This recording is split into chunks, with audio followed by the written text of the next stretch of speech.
السلام علیکم۔ انسانوں کا ایک اہم سوال یہ ہوتا ہے کہ کیا اس دنیا میں رہ کر خدا کو پایا جا سکتا ہے؟ قرآن مجید اس سوال کا جواب یہ دیتا ہے کہ انسان جب کسی ہستی کو پاتا ہے یا اسے محسوس کرتا ہے تو اس کی 3 سطحیں ہیں۔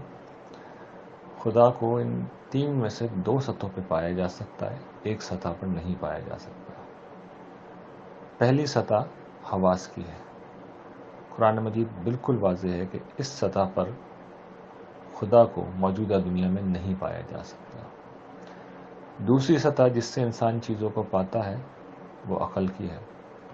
قرآن مجید بالکل واضح، آخری درجے میں واضح ہے کہ اس سطح پہ خدا کو پانا بالکل ممکن ہے، اور وہ اس سطح پر ہر ڈھونڈنے والوں کو مل جاتا ہے۔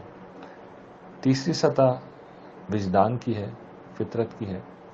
قرآن مجید اس کو بھی بیان کرتا ہے کہ فطرت اور وجدان کی سطح پر بھی خدا کو پایا جا سکتا ہے۔ انسان کے اندر سے اٹھنے والی آواز خدا کا تعارف کرا دیتی ہے۔ لیکن ان دونوں چیزوں میں، یہ جو آخر کی 2 چیزیں ہیں، وجدان اور عقل، ان میں اگر انسانوں کو 2 بیماریاں لاحق ہو جائیں تو پھر انسان خدا کو نہیں پا سکتا۔ عقل کو جو بیماری لاحق ہوتی ہے وہ تعصب کی بیماری ہے۔ تعصب انسان کی عقل کو اندھا کر دیتا ہے۔ اس کے بعد انسان عقل کو لاغ استعمال کرے، وہ دنیا کی ہر چیز کو، ہر غیب کو شہود میں بدل دیتا ہے، لیکن خدا کے غیب کو کبھی شہود میں نہیں بدل پاتا۔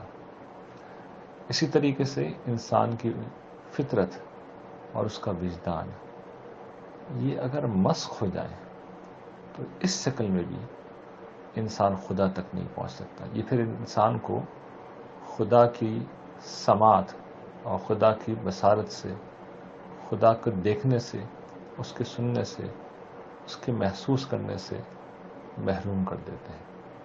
تو یہ 2 بیماریاں اگر لاحق ہو گئیں تو پھر انسان کے علم کے یہ 2 ذرائع بھی معطل ہو جاتے ہیں۔ تو علم انسان ان 3 ہی چیزوں سے حاصل کرتا ہے۔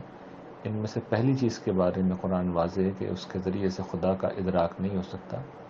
جو آخر کی 2 چیزیں ہیں، اگر انہیں یہ بیماریاں نہ لگی ہوئی ہوں تو ان سے خدا کو پایا جا سکتا ہے۔